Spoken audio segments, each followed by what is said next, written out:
Hi, Kelly. That's not right. Hi, everybody. It's Kelly from the Big Brown Chair. It is someone special's birthday today. And so, hello to birthday girl. We're reading this story because she kind of reminds me of you. So, hopefully, you see this today. So, the book that we're going to read today is Super Red Riding Hood, and it's by Claudia Davila. And it's the story of a little girl and a wolf that she meets, and we'll see how things work out for them. So, Super Red Riding Hood. Here we go.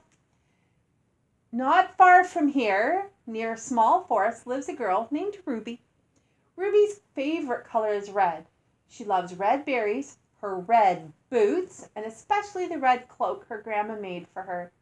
When Ruby puts on her red cloak, she becomes Super Red Riding Hood. My baby.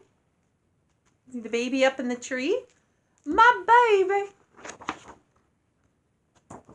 Oops.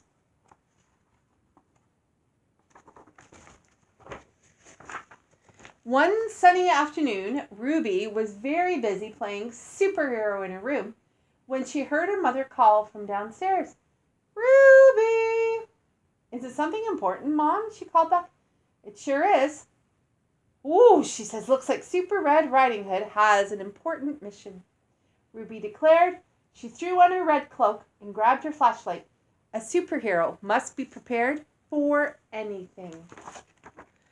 You've been indoors all day, her mother said. Why don't you go pick some raspberries to have with your snack? This did not sound like an important mission to Ruby, but she could see that her mom meant business. Ruby kissed her mom goodbye and set out along the path to the raspberry bushes with her lunchbox in hand.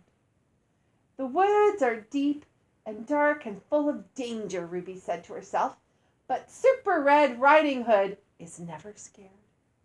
Ruby was marching along bravely when, oh no, Ruby's big red rubber boot almost crushed a tiny snail in the middle of the path. This is a dangerous place for a little snail, she said. Luckily, Super Red Riding Hood is here to rescue you. She carefully moved the snail out of harm's way. A good deed done, she said. Ruby skipped towards the wood. Who's afraid of the deep, dark woods, the deep, dark woods, the deep, dark woods? Who's afraid of the deep, dark woods? Na, na, na, na, na, not me, she sang. When she got to the edge of the forest, she stopped and peered ahead. A chill drifted out from the shadowy darkness. A superhero must be silent like a cat and watch out for danger, Ruby whispered, and tiptoed into the woods. The forest was full of strange noises. It was a very good thing she had remembered to bring her flashlight. Owl, a twig woodpecker, she said aloud, shining her bright light towards the different sounds. Who's afraid of the deep, dark woods, the deep, dark woods, the deep, dark woods? Who's afraid of the deep, dark woods? No, no, no, no, no, not me, she sang as she walked. Before long, she came to a sunny clearing packed with raspberry bushes. She ran to fill her lunchbox with juicy red berries. Mission accomplished, she said triumphantly. She was just snapping her lunchbox closed when she heard a new sound. A big, rumbly, growly, terrifying sound. Growl! Ruby's tummy twisted in a knot. Her teeth began to chatter. A superhero must be brave, she reminded herself. Who's afraid of the... Growl.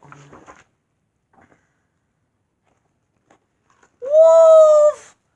Oh, he towered over Ruby, looking frightening and frightful with his sharp claws, his yellow fangs, and his bushy tail swinging and swishing from side to side. The wolf inched closer. Soon he was so close to Ruby she could feel his steamy breath on her face. Excuse me, I'd like to get by, Ruby said, in a smaller voice than she would have liked. The wolf didn't move. He grinned and asked in a crackly growl, Where are you going all alone in this big, dark forest? Ruby narrowed her eyes and peered at the shaggy beast. Why do you want to know? Oh, just curious, I suppose, said the wolf. Maybe you can tell me this. He put on his most menacing face. What's in the box? Doesn't he look scary?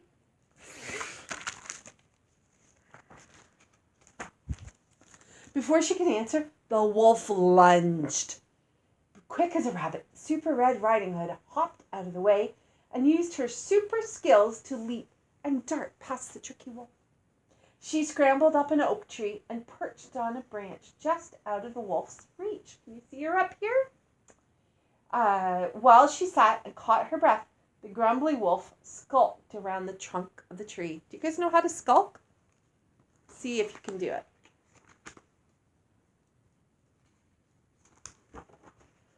Ruby had had enough. Wolf, she called down, let me pass. But the wolf stayed put. Wolf, I'm going to count to 5. You better leave me alone. The wolf still didn't move. 1, Ruby said firmly. 2, 3, 4. What do you think happens? He could see that Ruby meant business. Okay, said the wolf. I'll leave you alone. Ruby started climbing back down the tree. But then, growl, wolf. It's my tummy, the wolf moaned. I'm really just so hungry. Well, why didn't you say so? Ruby jumped out of the tree, her red cloak floating down behind her like a parachute. If you wanted some of my snack, you could have just asked, she said. The wolf looked at Ruby with a big, drooly smile. Okay, can I have some, he asked, holding out his paw. Ruby pulled her lunchbox out of the wolf's reach. Not so fast, wolf. You really scared me before, snarling at me with your big fangs and those sharp claws. And the wolf's ears drooped. He looked at the ground. I'm sorry, he said. Ruby took a long look at the sad, hungry wolf. Aw, forget about it, she said at last. The wolf perked up. Please, he asked very politely. A superhero always helps those in need, so Super Red Riding Hood did what any superhero would do. She popped open her lunchbox and shared the juicy berries. As Ruby and the wolf snacked together under the big oak tree, Ruby remarked, I didn't know wolves liked raspberries. Oh, yes, he said cheerfully. They're our favorite. The wolf sat thinking for a little while as he munched. I didn't know little girls could be superheroes, he said. Oh, yes, said Ruby with a wide smile. We can.